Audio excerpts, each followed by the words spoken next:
రాత్రి అయింది, నిద్రపోకుండా ఈడేం చేస్తున్నావునా? మా వైఎస్ఆర్ కొడుకు వస్తున్నాడంట, ఆయన కోసం ఎదురు చూస్తున్నా అన్నా. కాదన్నా, మీ వైఎస్ఆర్ కొడుకు వచ్చి నీ ముందు నిల్చున్నా నీకు కనపడదు కదనా? అన్నా, నాకు ఆయన కనపడకపోయినా నేను ఆయనకి కనపడతా కదన్నా. నాలాంటోళ్ళు ఆయన వెనకాలన్నామని తెలియడానికే నేను ఇక్కడ ఉన్నానన్నా.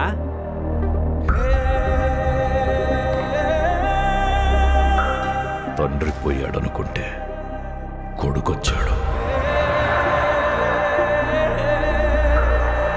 Congress party can create another 100 YSRs.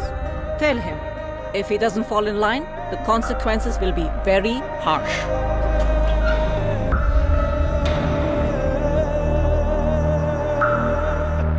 ఉన్నదంతా పోయినా పర్వాలేదు అని తెగించిన జగన్ లాంటోడితో యుద్ధం చేయడం మనకే నష్టం మేడం.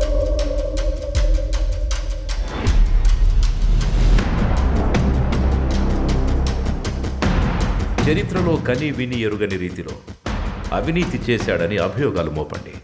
1,00,000 కోట్లని 1,00,000 సార్లు చెప్పించండి. ఒక అబద్ధాన్ని నిజం చెయ్యాలంటే అది మీడియాకి మాత్రమే సాధ్యం. If we can't defeat him, we can destroy him.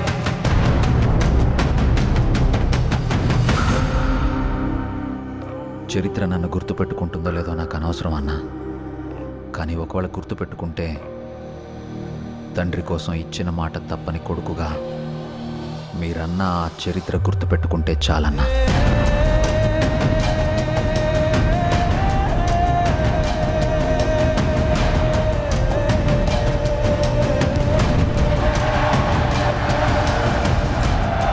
నాకు భయపడడం రాదయ్యా. నేనేంటో, నా రాజకీయం ఏంటో మీకింకా అర్థం కాకపోవచ్చు, కానీ ఒక్కటి గుర్తుపెట్టుకోండి, నేను వైఎస్ రాజశేఖర్ రెడ్డి కొడుకుని.